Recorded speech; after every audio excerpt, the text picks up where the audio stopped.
Okay, we had a couple offices open, and then we had the big house on 60th and Halsted. And Larry had signed 2 or 3 people to do a lot of business stuff. And I was telling Larry, I said, why don't you get somebody, and me and Larry will come and we'll show you how to talk to a real estate company and how to do things to open that office up. And that's the one I was saying earlier, that when the police came in there, Billy and Hilltop came in the office in there and told us to get up on the wall and stuff. And David said, you see, we ain't doing nothing and stuff, so why are you in here fucking with us? Right. You know? And he wanted to get smart about it. And David came off the wall, and David said, I'm tired of y'all with that shit. And so when he came off the wall, we all came off the wall, Larry right. And all of us. And somebody hollered out, y'all ain't got enough bullets in them 2 pistols y'all got, you know. So they just started backing them in. One of them said, man, leave them alone, you know. Right. And they left, but the office was right there. You know, in the vacant spot. In the vacant spot, right. Somewhere around there in the vacant spot. It was a building, a lot of buildings was up and down here, and that's where the office was. That was that was the first meeting place? That wasn't our first meeting place, but that was the first Supreme. Supreme, right. Exactly. The Gangster Disciples. That's what I'm saying. That was the first for them, yeah, right. Yeah, okay. Then Ike said about the other one, what you call it, the dungeon? The underground. The underground? Yeah. Yeah. The underground came after. They had the offices. And we got the underground through Kennedy King College because we was hooked up with them. Now, we called it the underground because it was 2 levels. The first level was the community. Right. Where we had the free breakfast program, the medical program, and so forth. We used to have our dances up there. That was for the community. Now, the underground was something different. That was for the Supreme Gangsters. Right. That's where we held our meetings, and that's where we had our little lounge and so forth. Before the merge. Before the merge. Yeah, that was before the merge. But this the thing.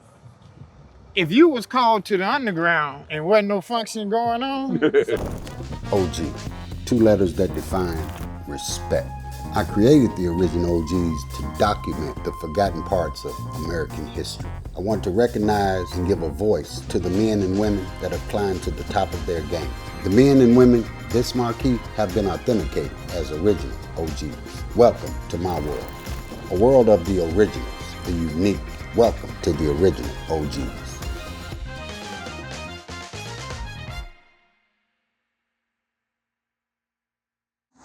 So we're here today.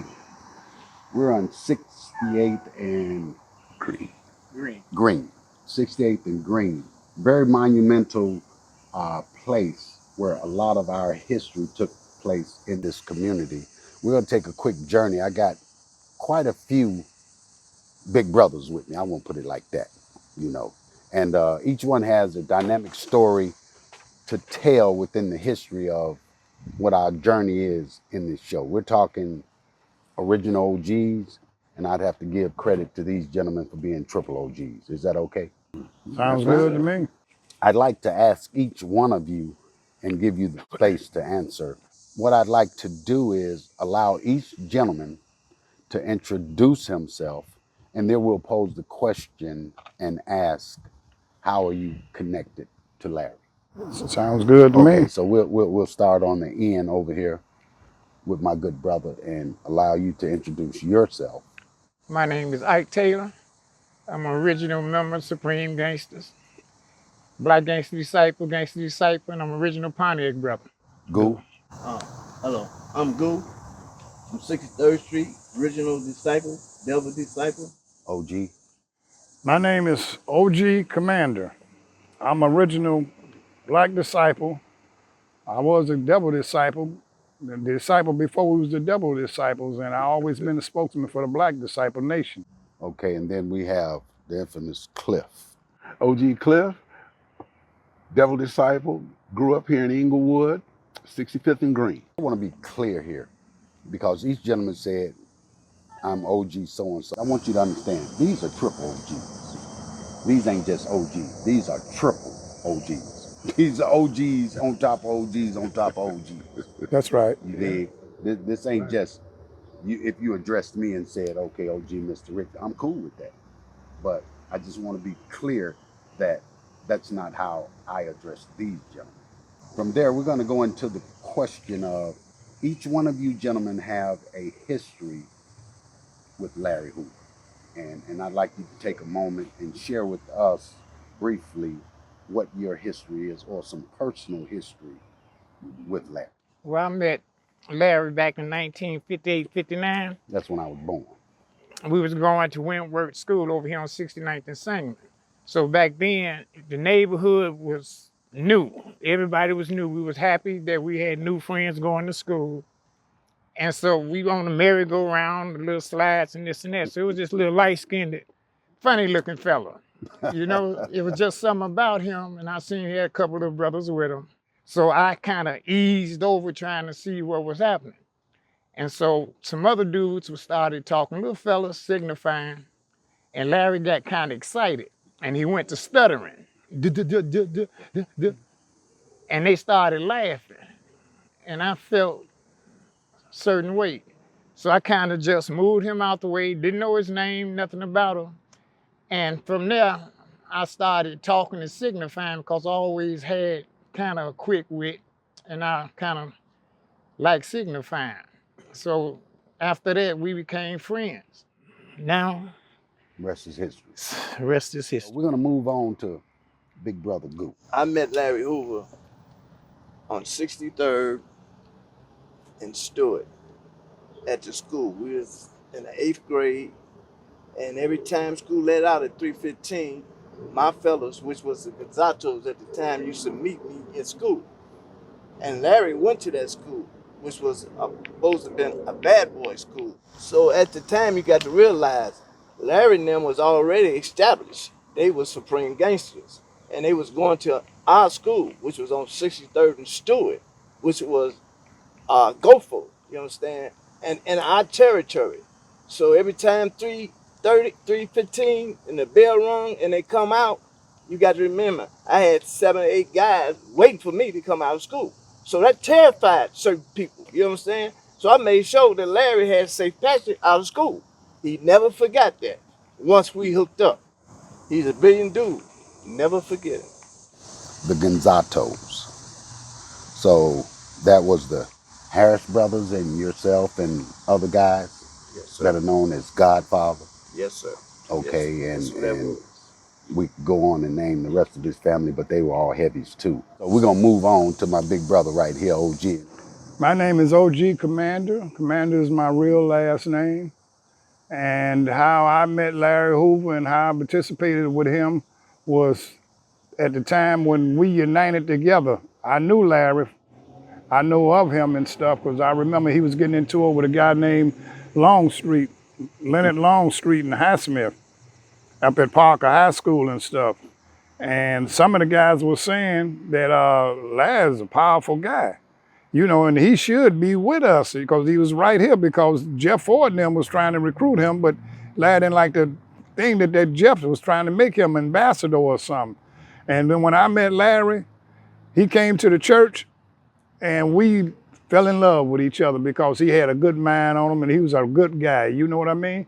And somebody told David, said, we ought to be a king just like you. And so David crowned him and he was the king of GDs. And we changed our name from devil disciples, our black disciples, to gangster disciples. It was GD, gangster disciple. Larry and them kept the gangster and they put the disciples on it and we put the gangsters on the disciples. And that's how I met Larry. And we was cool and I opened an office for him right here on 6th State and Hawthorne, me and a guy named Icebox. We went around there. And Larry fell in love with David because the police came in there. When they came in there, they gonna put us on the wall and David didn't take no mess. He come off the wall and we all come off the wall. And Larry said then right there, he said, man, David got a lot of heart. I like him, you know. And that was the two kings. There's always two kings. Wait a minute, 1 second. When you were speaking as far as David crowning Larry, Yeah. that under Gangster Disciple, Right. okay, Larry was our king Exactly. under Supreme Gangsters. Right. So he was a king was already before. a king. And clean this up while we speaking about Okay. Jeff, that Larry never, and none of his original gangsters ever was a Black Stone Ranger No, with he no never. disrespect to the Ranger. Thank you. He wasn't. He wasn't. Right. 'Cause I was Yeah, gonna get that. that's what he's speaking on. That's history. Let's roll. And it's going to clear up a lot of that. A lot of Larry bullshit. is a stone, and we've been hearing it for years. All right. I want to clarify something. Larry was always the king of the supreme gangsters. David was the king of the black disciples. When they got together, it became the Black Gangster Disciples. David crowned Larry as the king, and when Larry was the king, he was the king of all Black Gangster Disciples. I want that to be known because a lot of these young bucks out here don't know that. It was two kings. Larry never been a Black Stone Ranger. They tried to recruit him, but he always stayed true to the game, and true to the game was Gangster Disciples. When I met Larry, he was a sharp man. I was saying something about the office they had, because we had offices and stuff too, and Larry had a group of guys that was working with him on the business side. And when we got that office and helped get that office on 68 and Green, 68 and Halsted, sorry, the police came in there, Police Bailey and Hilltop. And they put us on the wall. And we weren't doing nothing but talking about business and talking about furnishing the place up. David got mad, because David get mad, he get mad. And he said, why y'all keep fucking with us? You know, if I'm allowed to say that word, fucking with us and stuff. And David came off the wall. When he came off the wall, we all came off the wall. And they hurry up and bowed faces and left, because somebody had holler out, you ain't got that many bullets in it, you can't kill us all, you know. So they left. And Larry told David then, he said, you got a lot of heart, I like that in you. And they got the plan and stuff, and it's been a love affair since. I'm gonna round back to that because you brought up some interesting subjects, but we're gonna keep it moving and we're gonna come back to that. And we're gonna move on over here to my man Cliff, Big Bro Cliff. And your history is unique in itself, so we're gonna let you introduce yourself, but I don't want you to overlook the fact that people need to know what it is that you've been doing for, I don't know how many years, man. We don't even need that. But anyway, I want you to add that in there, even though we're going to talk about your relationship with Larry, but I want to talk about your musical experience as well. OG Cliff grew up in Inglewood, right down the street here from where we're sitting, 6541 Green. Larry was quiet, I would say, to my recognition. I used to hang with a guy named Andrew Howard, which is Dee. Andrew Howard, Dee, we used to all run together, and Dee was a real good friend of mine. Larry was right down the street here from where I was at, and I got to meet him a few times, but he was always quiet, laid back, and we got along fine from the start. And from there was another gentleman named Kenneth Winfield, and they stayed right on the corner of 60th and Peoria. And I had a singing group, and Kenneth would get in the group. Larry and then would come down that way, or I'd come up here on 68, and we'd be singing and whatnot and hanging out. My experience with Larry was always that great guy, had a good vision, good ideas, and there's a few things that's been said already. I don't want to repeat them, but they were so strong and to the point from OG and from Ike as well. It's just, I'm so glad that he cleared up that situation about Larry and him ever being a stone of any sort. That was never so. I was older than Larry, and most of the guys that hung with Larry at that time, we're talking Rufus McGee, Stephen Michael Kane Ridge, we had Gregory Williams, Tennessee. That was Larry's Prince. All the guys, I hung with a lot of them because we were a little older than Larry. And that was the respect that we had with Larry. With the music, I was able to grow out of that. And it's something that David always said. I met David in 1959. I was 13 years old. He was 12. That's when I met him. And I can't speak for anyone else. But I know there's something that Cowboy, myself, David used to always say. He knew I was into music. And he would always say to me, keep doing what you're doing with that music, because one day you're going to be our star. Did that happen before David transitioned or after? Absolutely, before. So he got to experience that. Before, right. I'm going to ask the question of where we are. Why is this place we're sitting at talking so important in the history of what we're talking about? I think Ike should answer that. We'll just go around. We'll let Ike have it. Well, this playground behind us, been here, used to be a nice playground when we first moved here. And in the evenings, we used to get together, sit around with the merry-go-round, this and that, and just kick it. And now this was before Supreme Gangsters. And then too, even before Supreme Gangsters, we were 68th Street Cobras messing with Andrew Howard, Dee, because his roots is Cobra. And Larry just loved him some Dee, because both of them was into their process, they fashions and they tailor-mades, and Yeah, all that old cute stuff back then, you know. But anyway, we used to be right here. We used to talk, and just grew. Now the Supreme Gangsters came about in Larry's bed. Well, it's really here because we was getting pushed by the disciples. Because now we getting to be the age 10, 11, 12, and we was at the P with the Gazatos, the Speed Kings, and Inglewood was disciple land back then. But by them being 59th to 63rd, we from 67th to 71st then. So in every generation that come up, we push on the generation before us because we want not to just be like them, we want to be a little better than them. So as far as that's concerned, we say, well, wait a minute. We not, we love each other, we grew up with each other, so we not scared of them because they was our big brothers, uncles, and we grew up with them. So by the time we 13, here come Supreme Gangsters because we could branch out a little farther from the house. And we was running into them, we gotta go to school. We ain't never had a school. If anything considered our school was 68th and low, Juliet. If anything, and that just went up to 8th grade. So that's why Larry wound up getting shot and a bunch of us had black eyes going to other schools and so forth. But we made it on the strength. We didn't have the numbers, but we had love and respect for one another. We had them old Southern values, principles, and manners, and that carried us. And we fought, but thank God we didn't have nothing but zip guns and 22s. Because if they had that stuff they shooting people with now for the last 30, 40 years, I've been shot 5 different times. From here to here, and I'm still carrying some bullets. And just think, when I read a brother got shot in the arm and died. That's a powerful gun. That's when I learned about these Third World Wars and Oliver North, them trading cocaine for arms, all them weapons.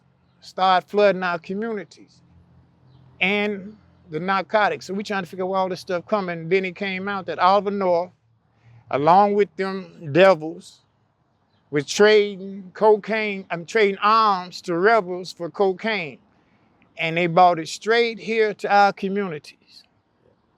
Same way in the 60s. They flooded us with them narcotics with that heroin. They showed them Superfly, the Mac movies and this and that. And we were so happy to see a brother and sister on the street kicking some ass, on the movie screen kicking some ass, that it shot over us, what they was programming us. Exactly. And then all of a sudden, the biggest market and employment in our community was the dope dealers. They even cut out the funds from education, the social programs, even truant officers. They cut the truant officers out. But we took it upon ourselves and we appointed our own truant officers because you couldn't come to our centers during school hours. Right. There was always emphasis on school. Now, there's a lot of us, when we was young, coming from the South, some of us born in the 40s, 50s of segregation, they were still hanging us and doing this, and they were still denying the black man education. Exactly. So a lot of us started out as illiterates. And on our background, our records, they got us as functioning illiterates. Yeah, Yeah. yeah, that's right. But growth. And you witness growth today. That's right. Never became stagnated. That's right. Never Exactly. tapped out, surrendered, quit, none of that. That's right. Let me ask you a question. Supreme Gangsters started here. Yes. How did you end up on the west side? Well, like my mama say, boy, you kind of manage. And then I always was an unofficial spokesman. I always had something to say. So I went through the juvenile system as a kid. So in 1965, they sent me to Sheridan, which was really a reformatory because they had cells, no TV, nothing. But, by we juveniles, they still had school. But the welfare department had it. And that's why I got intimate with David Kilroy and all them. And English, when we was in Sheridan, and even Willie Lloyd. Okay, so in order for me to get a parole, I had to try to get an out-of-state parole to Detroit with my grandparents, but Fawn was my nephew, my cousin, and he was into drugs and stuff, and he killed another brother. So that was dead, me going there. So I couldn't come south because we was fighting disciples, everything. So then the juvenile system was ran by the welfare system. So you could stay there till you're 21. So even though I was 15, I shouldn't have been there because I was still school age. I supposed to went there when I was 16. But anyway, it was a good experience. I met Willie Lloyd and a bunch of brothers from the west side through the Oddie home, St. Charles, all that. So in order for me to get a parole, I had to go to the west side. My family had to move to the west side. Wow, your whole family had to move? My whole family, now you understand, This 1966, Right. 67. Right. So my whole family had to move to the west side so I could come home. Thank God. So my family moved 51 West Gladys, right off Pulaski. And then Pulaski was a stroll. So when I first got over there, I knew all the young up-and-coming brothers because I met them through the years in the youth mission. Same way some of us. And we was cool, so I used to go see them. And it was stipulated in my parole because they had adjudicated me as a juvenile delinquent. So I couldn't come to the south side. I couldn't be there.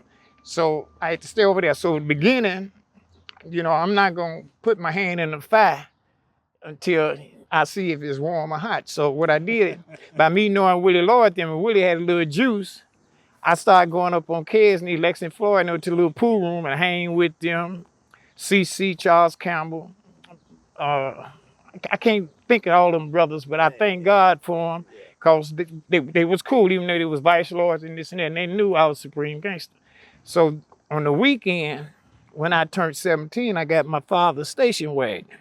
Mm. And so I used to come over here and hang with Larry, go to Times Square, all that old stuff. And it was cool because what we used to do, we used to put $1 together, it'd be 5 of us. Right. Put $1 together, we get the gas, ride all weekend on that $5 gas. Get us a bag of bud for $2. Everybody get them a little doobie, and we was cool. Now, yeah, right. Yeah, my gas costs more than my bud. So now you moved to the west side. Yes. In 67. And you began to talk Supreme Gangster? Well, I'm gonna put it like this. From there, we moved to 4122 Gladys, close to Keeler, from off Carlo. But I'm still in K-Town, but I'm familiar with a lot of people, been a few months, and when you're young, teenage, you get around. So we moved to the 41. It was a little store on the corner on Keeler and Gladys. So the Gladys boys used to hang there. Right. So understand, I got 9 beautiful sisters. Right. And at the time, they was all jumping rope, hopscotch. Right. So they in the alley one day, and they called me because these boys down the street messing with them. So I come out there, y'all leave my sisters alone, blah, blah. So long story short, we had a couple head-up fights. They're going to go get we got somebody for you. So I ran upstairs, the 22 fast shots. I went and got my little fast shot. So here they come again a few minutes later, but I see this dude, big old light-skinned, bald-headed brother, bow-legged, had hair on his face, and I'm saying they went and got their father. But my man, first time we ever met each other, he looked at me and said, "This who y'all came to get me?" He said, "Y'all can get him." I said, "Yeah, all right, Come long story short, he wound up, at the time it was president, vice president. Henry Hand wound up being my rappy on that 20-year case, and he wasn't even on it. I tried to get him cut loose, show you how brothers are. We facing 20 years. I'm trying to get him cut loose. He said, no. He wasn't on the case. He said, no, don't do that because then they're going to jam you. Right. He said, they ain't got me because I'm on this case. They got me because I'm a gangster. Right. And he did his 20. We did 10. Yeah. Wow. And now you can't get a brother to accept a parking ticket. Okay. So this particular day, going to the store, and so Big West, because all my closest friends' first name is Big. So Big West out there, so some little organization, neighborhood, Jive 5 and 7 Hoods. Respect to my brothers. You know, they was messing with him, so West asked me to hang with him. So I'm from the south side. I said, okay.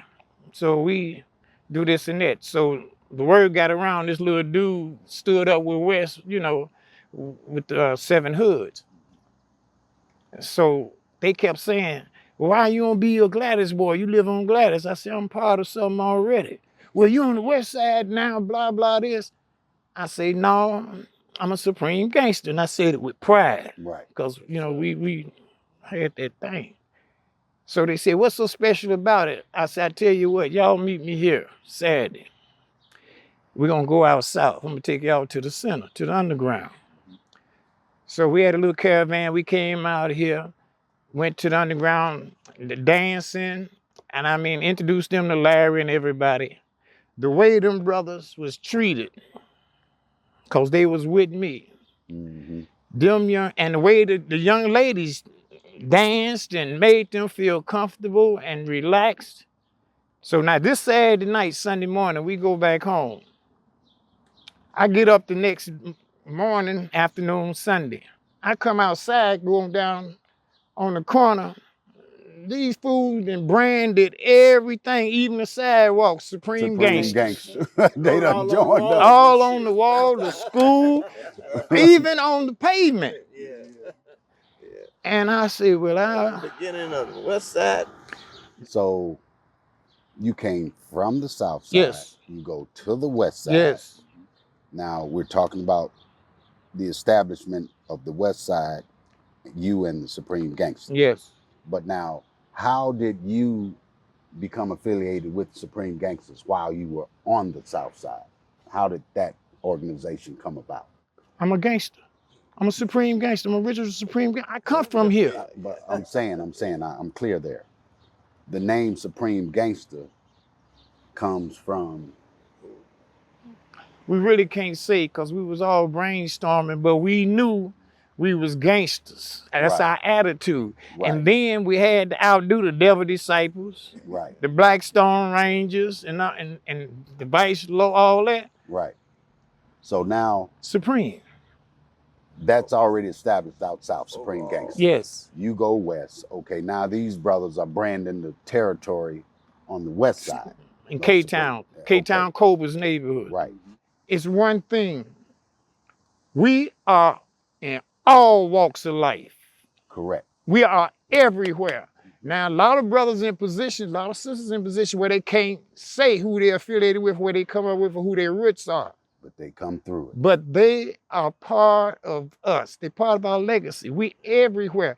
We just don't get old and fade away. Right. Perish away, yeah. No. We might be retired, but we still don't count. We have a We- legacy. Like now, I done been through all that. I'm a lifelong member of growth and development. I live it and I'm gonna die. Now we fast forward.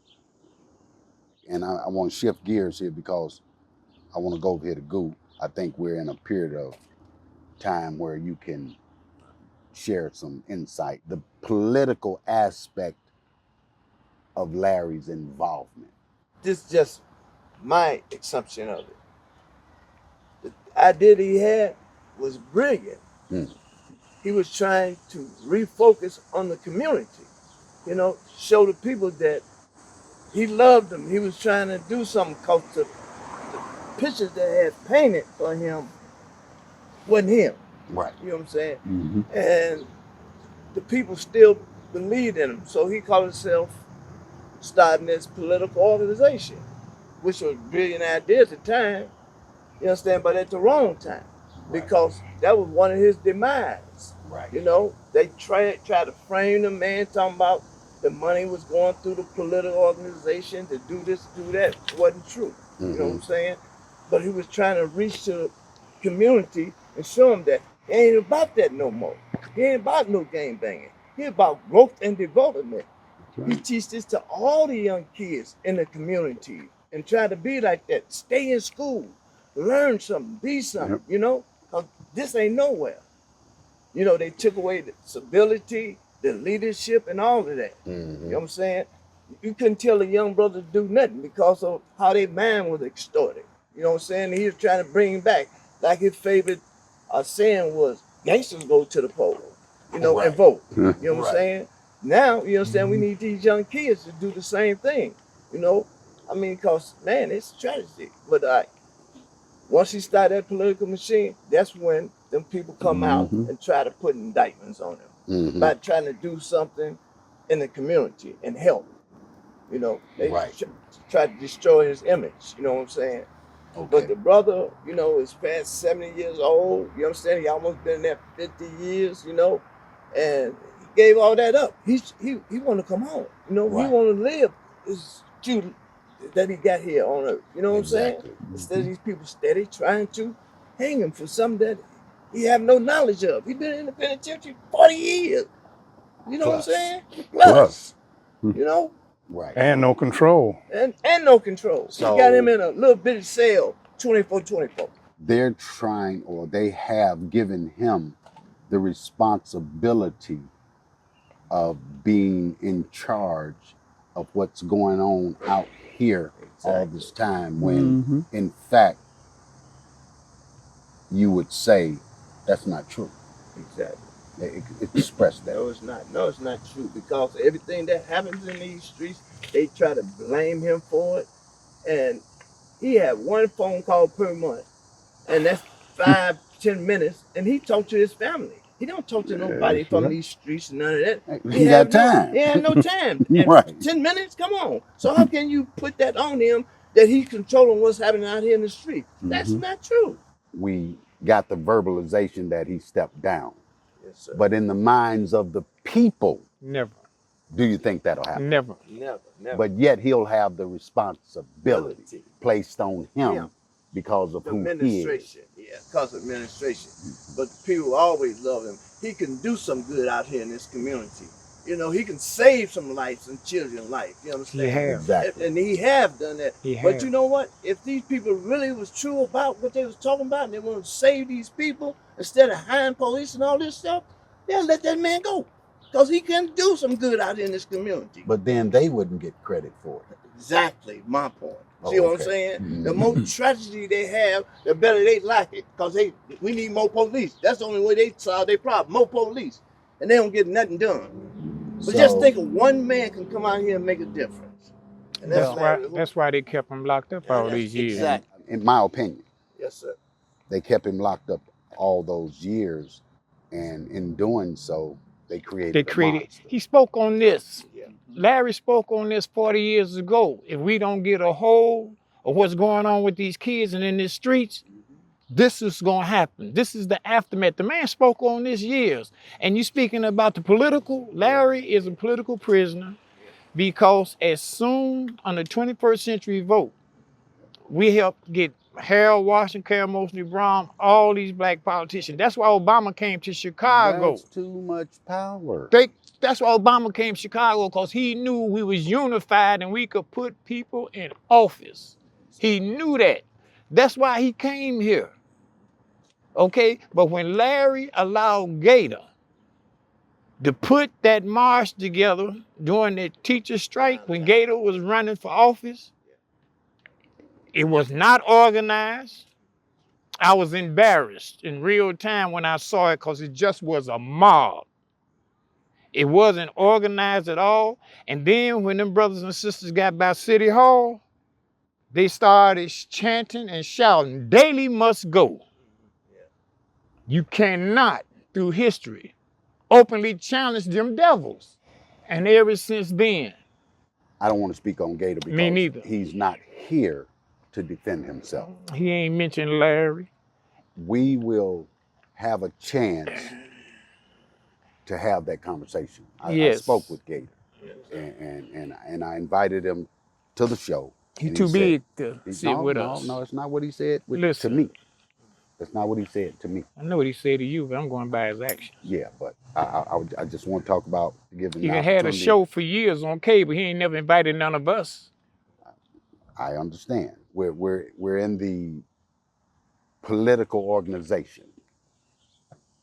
And I think that leads us to a point where now we can talk with UOG, because that was where you came in the organization at. When the political aspect of it comes into play, where were you and how did you play a role in that or not play a role? I played a big, significant role in it. I just want to throw a little clarification about when you said about Larry and the politics and stuff. We, as Black disciples back then, we was in politics a long time. When I first had the meeting, I was saying how we helped Anna Langford get elected, the first Black alderman in Chicago. You know, we did some political work, and this was back in 1970 something, you know. So we always have been in politics. And I remember when Larry first started thinking about politics and stuff, which we was in. Larry stayed in jail for so long. The brother was going to school. He got his head together and he started doing some things. And he come up with this 20th Century One where they was branching out into politics though. But we as being a disciple, we had been in politics. Right. You know, and Larry seen that. I used to talk to Larry sometime before Larry got arrested and stuff. He used to tell me, OG, he said over me, OG, y'all in politics and stuff. I said, yeah, Larry, I said, that's a good thing if y'all get in politics. Now, this is a true story. Right. I said, if y'all get in politics, that's a good thing. Well, I got into politics from the beginning when we was helping Anna Langford. That's when our deal came up with politics for us, because Anna Langford was crazy about David Boxdale. And she always used to say, you know, you can make a big difference if you was in politics and you get a lot of people's registered vote. We had a voter registration thing where Anna used to tell us we had to go into City Hall and to sign up to be a register, you know, where we could register people's on the streets and stuff, because I used to carry that thing with me. If your name and stuff, if you want to register to vote, get that filled out and stuff, you know. That's how I got involved in politics.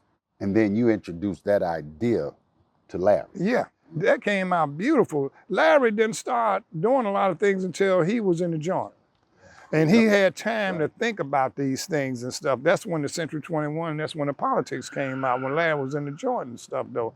But as far as being the disciples, we always had been independent in the political aspect of things and stuff, like Harold Washington. I used to drink whiskey with Harold Washington when he was just a state representative. Right. You know, I was in the organization with Jackie Grimshaw, and the guy that was with Dr. King and stuff. I'm trying to call his name, that Ronald Reagan. No, not C.T. Vivian, another name came in. I'll think of it in a minute. But we always have been in politics. I got in politics when I was probably, I don't know, 16, 17 years old, getting people's registered to vote, and I wasn't old enough to vote yet. Now, where was Reverend Jesse Jackson at? Reverend Jesse Jackson was with Dr. King. And when he came to Chicago, well, he always been in Chicago, but he formed the organization, what was the name of the organization? He didn't call himself SCLC, Operation Push. Right. Jesse Jackson really wasn't affiliated. We didn't have too much to do with Jesse because he was off with SCLC and he started that formulation with the Operation Breadbasket. And when they changed their names from SCLC, but Jesse always been good. A lot of people in the neighborhood like Jesse. They care for Jesse. Jesse didn't do too much for us in the neighborhoods and stuff, because I remember back in the day, we used to try to get in contact with Jesse, and we couldn't really talk to him at that particular time and stuff, you know. He did make some headway with Jeff Ford. Okay. You know, and Jeff was more involved with Jesse than anybody that I know of, you know, so that's the part about Jesse Jackson. I can't speak on Jesse Jackson too much, though. I know he did a lot of good in the community, so that's all I have to say about it. How do you think this conversation can help put some light on why Larry should have a chance to live the rest of his lives among us? I think if Larry was home living his life, he would stop doing a lot of things and stuff because the man be so hard on him, that establishment. But I know Larry, and I think Larry come home and he'll try to stop a lot of this craziness out here by getting us old timers together first and asking us what we think and how we can do this, you know what I mean? And then seeing these little shorties, that third generation, trying to stop them. I think it'd be a wonderful thing if Larry was out of jail, because we all know what they're doing. They're holding him because he's a danger to society, so they say. You know, to the white man's eye, he's a danger. But Larry's no danger, though. Larry ain't for all that craziness and stuff.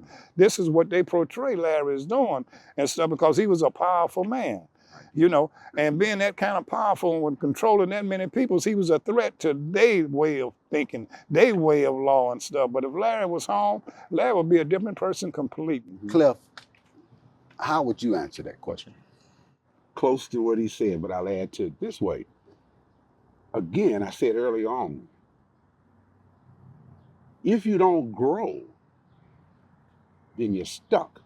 And if Larry was to be home now, which we wanted, and we pray each and every day that they will let him out of there. He is a political prisoner. He shouldn't have been there this long. I feel that when he comes home, he wants to be with his family, the grandkids and the family, and just relax for a while. And this is why we say to the guys in their 30s and 40s that want to do growth and development, take this in, understand what we're saying, and keep with the positive mood so that when he comes home, he will be able to have stronger guys in their 30s and 40s to step up and move into that growth and development and be out there to be able to speak on positive things that can happen. And yes, Larry needs to come home. He should be, but we have to stop using his name on things that he has absolutely nothing to do with. He's not that guy. Control. He's just not. Please understand that, you all. He's not that man anymore. Right. No. The younger youth. This program and the things that we're saying from people that were right there from the beginning of things on into now. You also have that 80s and 90s, which I'm not ashamed to say, what I have on my shirt here is the son of each one. The sons. They'll step in as the 80s and 90s and be able to express. And we keep that word going to the guys that are 30 and 40 and early 50s possibly.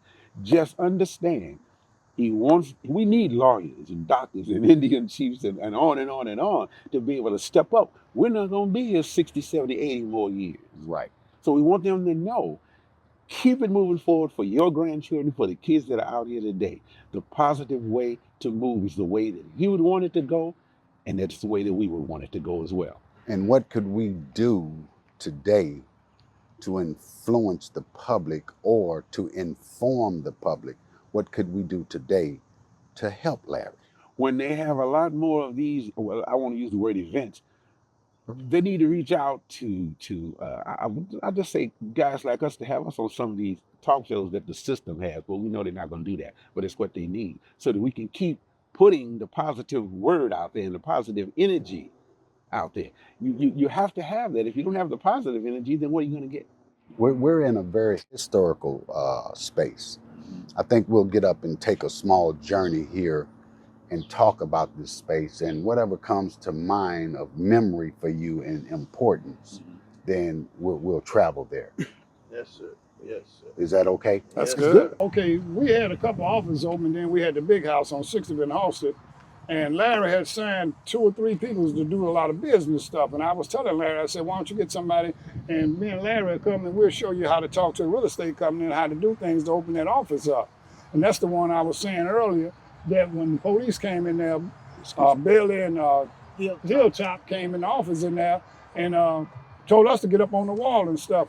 And David said, you see, we ain't doing nothing and stuff, so why you working with us? Right. You know? And he wanted to get smart about it. And David came off the wall, and David said, I'm tired of y'all with that shit. And so when he came off the wall, we all came off the wall, Larry Right. and all of us. And somebody hollered out, y'all ain't got enough bullets in them 2 pistols y'all got, you know. So they just started backing them in. One of them said, come on, leave them alone, you know. Right. And they left, but the office was right there, you know. In the vacant spot. In the vacant spot, somewhere around there in the vacant spot. It was a building, a lot of buildings was up and down here, and that's what the office was. That you was know, that was the first meeting place? That wasn't our first meeting place, but that was the first Supremes. Supreme, right. Exactly. The Gangster Disciples That's first. what I'm saying. That was the first for them, yeah, right. Okay. Then Ike said about the other one, what you call it, the dungeon? The underground. The underground? Yeah. Yeah. The underground came after they had the offices, and we got the underground through Kennedy King College because we was hooked up with them. Now, we called it the underground because it was 2 levels. The first level was the community, Right. where we had the free breakfast program, the medical program, and so forth. We used to have our dances up there. That was for the community. Now, the underground was something different. That was for the Supreme Gangsters. Right. That's where we held our meetings, and that's where we had our little lounge and so forth. Before the merge. Before the, yeah, that was before the marriage. But Right. this the thing. If you was called to the underground and wasn't no function going on, now if it wasn't no function, no meetings and nothing going on, and somehow you was called Right. to the underground, Something was being you addressed. gotta stop for a moment and backtrack what you did or didn't do. That was court, brother. That was court. Yeah.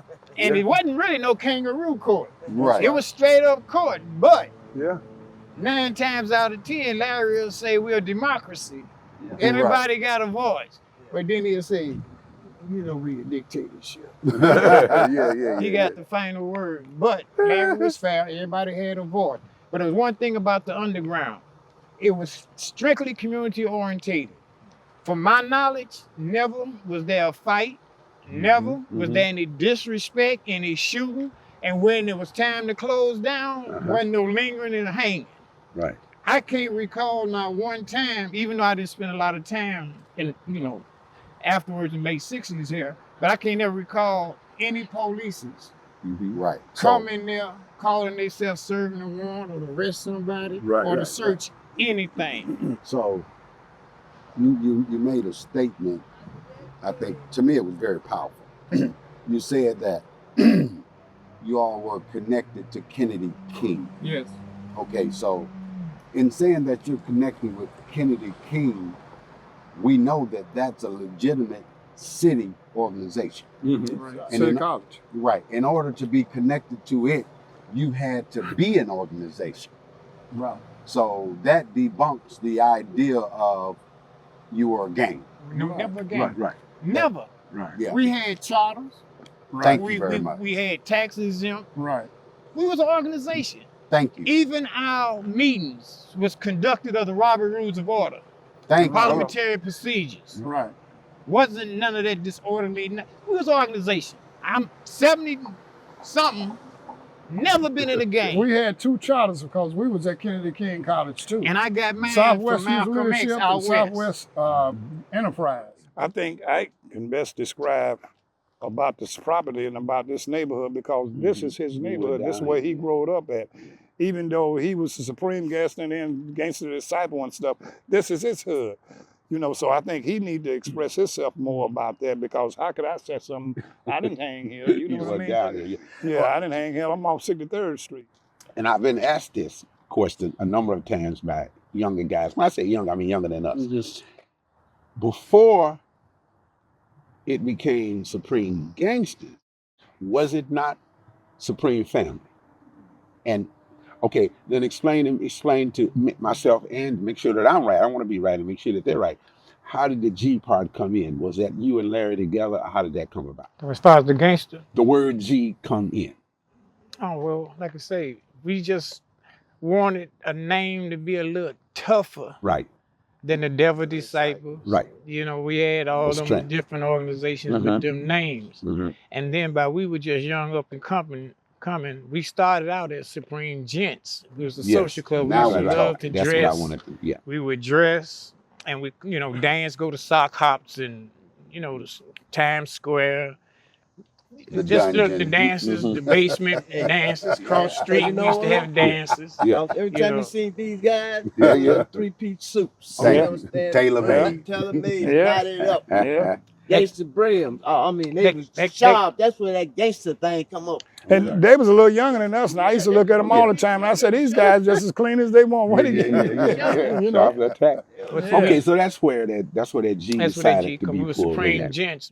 By the time we 13 and 15, we fighting these different, youth big organizations. boys. So they saying, man, them dudes act like they gangsters. Through your experience, and as you have said, the elder gentleman in our community, how can you give something to curtail what's going on? The violence that's going on comes from false information. They come home with all this false information out here and they don't know the truth.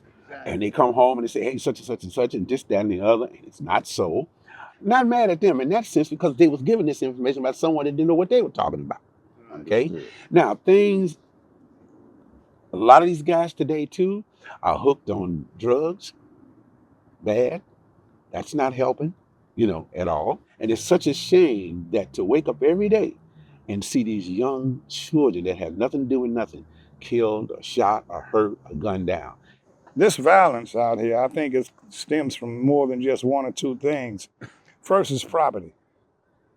You know, when I was a little boy, I used to work at Curtis Candy. I can quit one job and go to another job. It don't exist now.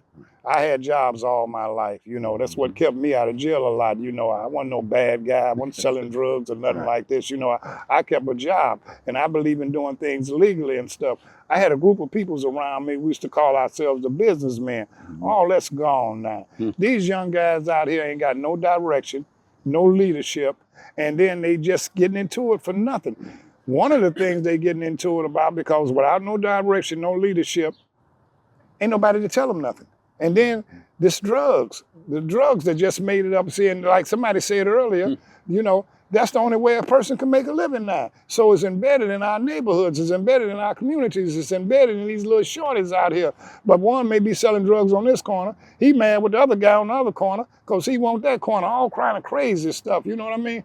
And I have to repeat what I said earlier when we had that first meeting, when I was at the first meeting and stuff. The white man did this, or the establishment did this purposely. And I used to tell people, do you ever seen the movie The Godfather? When they said, we don't do drugs, we give it to the niggas. And that messed us up, man. Drugs been in the black neighborhoods for years and years. If you look at it, Etta James and all them other people was on drugs, you know what I'm saying? So it ain't nothing new for our neighborhood though, but it done got widespread because that's the only jobs they can get. And the violence out here is they shooting and killing each other over nothing because they don't have no leadership ability. They don't have nobody to talk to stop them. Hey, shorty, stop this. We had structure back then. If we seen a shorty doing something and he was doing something wrong, you know what I'm saying? You got to stop this. We had violations. If we put you on a violation, back when we used to sign peace treaty, that's another thing. You got one group over here fighting another group. When we used to get into it with Jeff Ford, at least we had sense enough to stop. Even when we was fighting Supreme Gangsters, when they were Supreme Gangsters, we would talk. We would stop some of this. All them shorties, the Supreme Gangsters, all them shorties couldn't do nothing because if we said stop, it had to stop. Right. So when you take away the head, you're not killing the body. You're making the body go in different directions and you just you're making it worse. So, all hell breaking out. This is hell now because Larry's in jail, Jeff Ford is in jail, David is dead. So they think they can do what they want to do because they don't have no guidance. And that's the reason they're doing this. This violence, I think we can put a control on this violence if we had some strong leadership out here, but it's going to take a lot of work. How do you gentlemen feel about the respect of the younger generation and the respect of the older generation, the OGs, toward the younger generation? Well, my concern is that other than the young brothers getting the wrong message from different individuals, however they get it, it's bad. You know what I'm saying? Half of them respect the OGs and the other half don't. Some of them saying it's our fault because it's the way that it is. My suggestions when we was trying to get together is that all the OG, the old stud that's still here and living, put boots on the ground. You know what I'm saying? Show them that, man, we started it. You understand? Now it got to, man, it's crazy, Right. So I'm thinking the only way that we can give back and try to stop this violence is, you understand, to have them brothers come in and try to embrace them and tell them the truth. That's right. The only thing is, we ain't trying to replace them because they out there eating. You know what I'm saying? Right. And what they doing to eat, we ain't with it. We ain't trying to show them, man, that you down the wrong way. But we give them something to do at the same time trying to save them. Then maybe half of them will look up to it. You know what I'm saying? Oh, but okay. Something got to happen. How do you see that, Brother Ike? Well, for one thing, these young brothers and sisters don't respect us is because they see us as their grandparents, their parents, their uncles, and a lot of our families was caught up since the 60s in their drug trade as users and abusers, consumers. The kids start at home, no respect. And anytime you have a mother tell a daughter, how can you be broke when you have a gold mine between your legs? Lord have mercy. How That's true. can these young brothers respect us when they only see us standing at the liquor stores and the gas stations and on corners? Y'all say that's hustling. No, that's begging.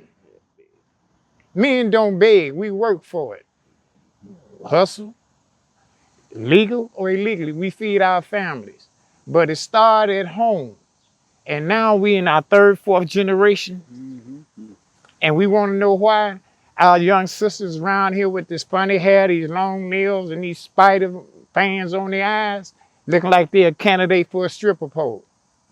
Who go to school? Who cares who go to school? Who's being educated? But thank God, all of our kids is not like that. That's right. Exactly. That's what get us up. That's what gives us the strength to endure and to carry on at our age. There's some hope. Because there is hope. That's right. The same way the brothers behind the wall, Larry, and every brother or sister that's confined in these United States throughout the world, you have hope. That's right. Exactly. Even on death row, you have hope. And Okay. that's why we here speaking. Exactly. Gotta make We a got hope. change. So Because we hope you could get something from this That's right. exactly. and take it to the next level. That's right. Exactly. So We I'm put going- our time and work in. Our script has been wrote. Our history is documented. Right.